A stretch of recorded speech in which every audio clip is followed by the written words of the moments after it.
हे बघा मित्रांनो, अशा पद्धतीचं फळ हे असतं आणि याने तो फळ खाल्लेलं. सह्याद्रीमध्ये अनेक ठिकाणे अशी आहेत का ज्याला आपण कोणत्याही सीझन मध्ये भेट देऊ शकतो. कडक ऊन आणि दमट वातावरणामध्ये आपल्याला जर थंडावा देणारे ठिकाण भेटलं तर त्याची मजाच वेगळी. तर आजचा दौरा असाच काहीतरी. मित्रांनो, तुमचं सर्वांचं स्वागत आहे एका नवीन व्हिडिओमध्ये. आज आपण चाललोय त्या ठिकाणाचं नाव आहे कालमांडवी. भरपूर वर्षापासून आपल्या मनामध्ये होतं का तिथं जायचं, तिथं व्हिजिट करायची. फायनली आज आपण चाललेलो आहे. काय म्हणशील अनुज याच्यावरती तू? मी तर लय खुश आहे. मी याच्या मागे किती दिवसापासून लागलो होतो, तो आज फायनली आज निघाला.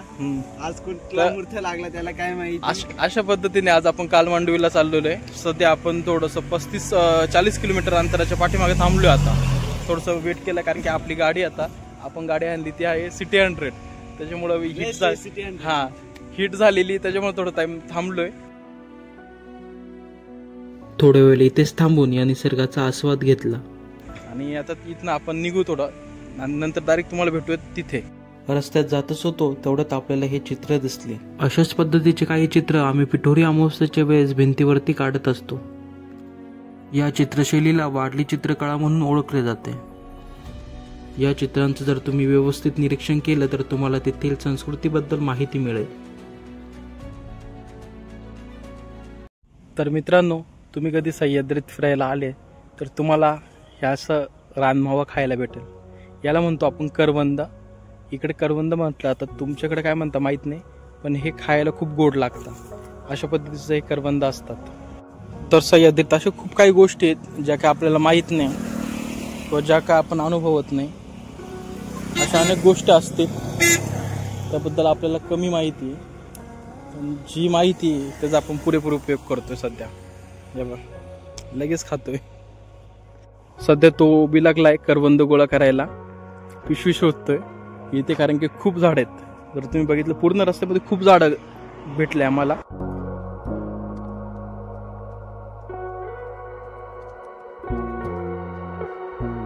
त्याला जर आपण फोडलं तर त्याच्यातनं असं चीक बाहेर निघतो. हे बघितलं तर गुलाबी कलरचं त्याच्यामध्ये हे बिया असतात आणि त्या खाण्यासाठी खूप गोड लागतात. तर अनुज, तुला काय वाटतं आपण का बरं सह्याद्रीत आलं पाहिजे? काय आहे तुझं रिॲक्शन?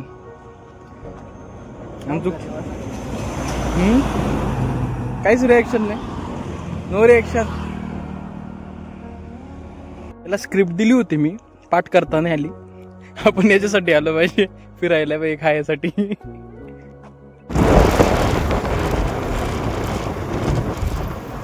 ढेर सारे करवंद गोळा करून घेतल्यानंतर आपण चाललोच होतो तर आपला रस्ता या गोमाताने अडवून घेतला. पालघर जिल्ह्यातील जव्हार या ठिकाणी हा वॉटरफॉल स्थित आहे. हा वॉटरफॉल नाशिक पासून 100 किलोमीटर आहे. जर तुम्ही मुंबई या ठिकाणावरून येत असाल तर तुम्हाला चर्चगेट, त्याचप्रमाणे दादर इथनं ट्रेन भेटेल. तुम्ही मुंबईवरून कुठून जरी बसला तर तुम्हाला सर्वात नियरेस्ट स्टेशन हा इगतपुरी आहे. मित्रांनो, आपल्याला दिसलेल्या रस्त्यामध्ये अजिबोगरीब झाड, जर तुम्ही पाहिलं तर त्याला लागलेले ती फळ काय म्हणतात रे अनुजाला? काय म्हटले ती बाई?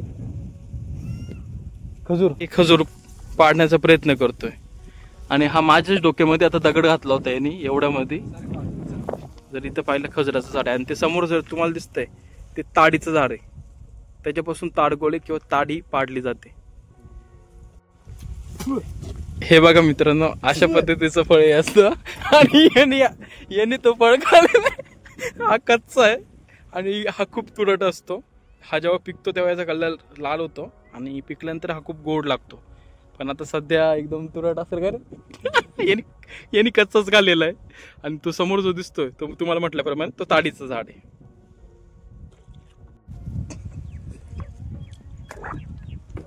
कसं वाटलं अनुज खाऊन फळ? तोंडाची चव डायरेक्ट गायब.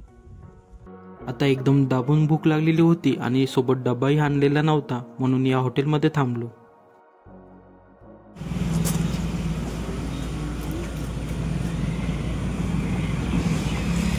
तर मित्रांनो, आपण सध्या आता नाश्ता करायला बसलेलो आहे. हे बघा, आपण वडेपाव वगैरे घेतले होते तिथनं हॉटेलमधून, कारण की इथे लांब लांब हॉटेल आहेत त्याच्यामुळं आपण सोय करून आलेलो आहे. इथे आपण नाश्ता करणार आहे आणि पुढे आपण निघणार आहे. मित्रांनो, आताच आपला नाश्ता झालेला आहे आणि आपल्याला समोर दिसलेलं आहे ते म्हणजे हे गाईचं पेंढा आहे मित्रांनो. जे आपलं भात लावतो आपण, भात कापणीनंतर जे सुकवलं जातं त्याला पेंढा म्हणतो आपण. जमिनीपासून काय अंतरावरती ते ठेवलेलं आहे. तर याला तुमच्या इकडे काय म्हणता ते कमेंट करा.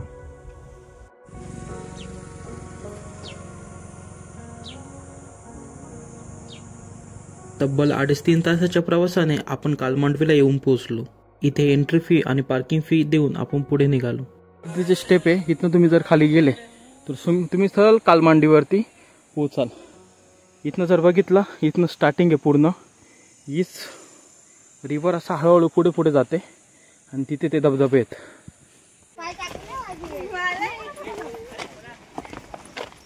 पायऱ्या उतरायच्या बोलायला रे कंटाळा रे. ऊन खूप तापला होता, त्यामुळे पाण्यात उतरण्याची एक्साइटमेंट तेवढीच जास्त होते. फायनली मित्रांनो, आपण पोहोचलो आहोत कालमांडवी या ठिकाणी. तुम्ही बघू शकता खूप पब्लिक आहे. खरं तर आम्ही रविवारी निघालो होतो, पण ही गर्दी टाळण्यासाठी आम्ही दुसरा दिवस सिलेक्ट केला. पण इथे येऊन समजलं का कोणत्याही सीझनमध्ये इथे एवढीच गर्दी असते. पावसाळा सोडता इथे सर्व ऋतूंमध्ये हा धबधबा चालू असतो. जास्त पावसामुळे इथे पूरग्रस्त स्थिती निर्माण होते.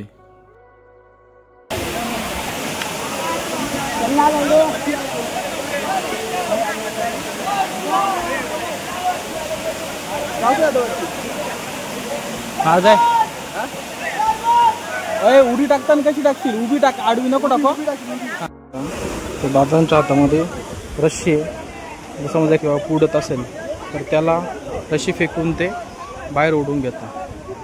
असं सर्व सेफ्टीचा विचार करून तुम्ही इथे येऊ शकता.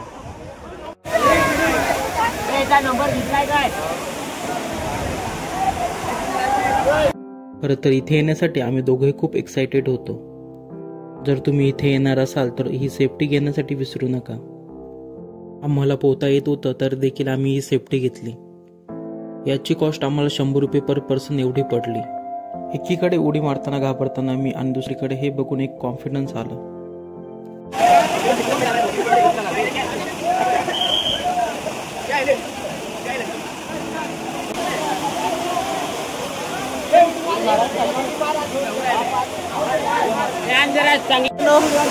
मी खूप मजा केली, पण आमचं काय भावाला इथून एवढ्या जागेवर काय हिंमत होईल ना.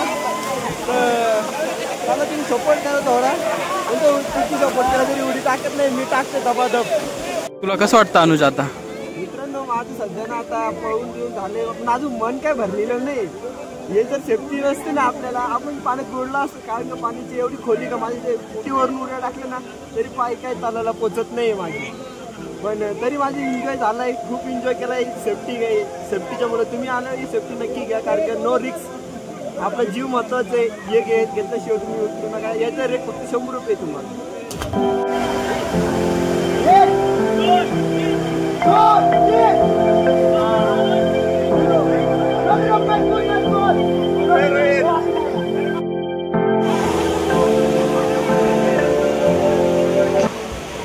जे खड्डे पोहण्यास रिस्की आहे तिथे असे नोचे साईन लावलेले आहे, त्याच्यामुळे इथे तुम्ही कृपया पोहू नका.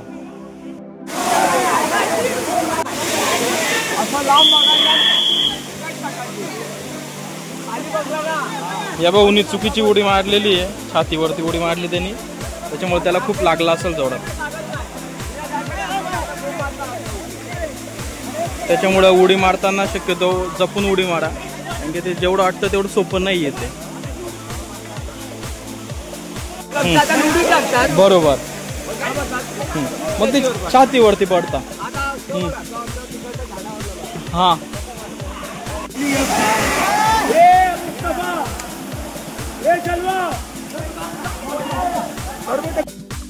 बाबांनी इथे झालेल्या बहुतेक घटनांबद्दल माहिती दिली, त्याच्यामुळे इथे उडी मारण्याची इच्छाच होत नव्हती.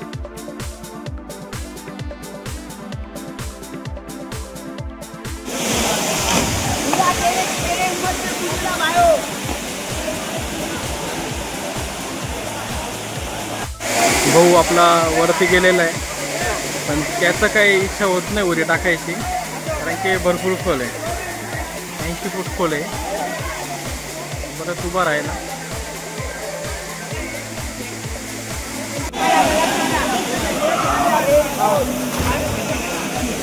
खाली ये नको इकडे खाली.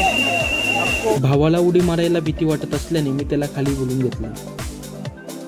कितीही पोहता येत असले तरी काही गोष्टींमध्ये टेक्निकची खूप आवश्यकता असते. आडू नको टाकू.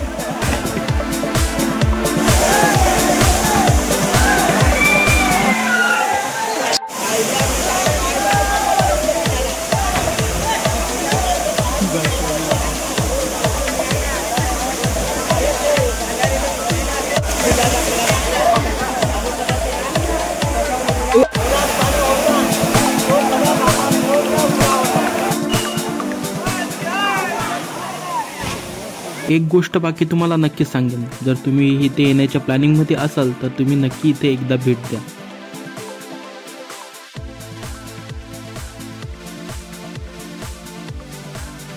मित्रांनो, जर आयुष्यात तुम्ही असे एक्सपिरियन्स घेतले नाही तुमच्या आयुष्यात काहीच केलं नाही असं मी म्हणतोय. काहीच मजा नाही तुमच्या आयुष्याला. मग तुमच्या एकदम- आयुष्याला एवढं जबरदस्त ठिकाण आहे. फुल एन्जॉयमेंट, फुल सेफ्टी, सर्व एकदम खतरनाक. 3 तास जवळजवळ आम्ही थांबलो होतो इथं. आता सध्या रिटर्नला चाललो आहे. तुमच्यासाठी सर्व लाईफ जॅकेट वगैरे सर्व इथं अवेलेबल आहे. एकदा नक्की इथं व्हिजिट करा. जर व्हिडिओ आवडत असेल तर चॅनलला सबस्क्राईब करा, शेअर करा आणि लाईक करा.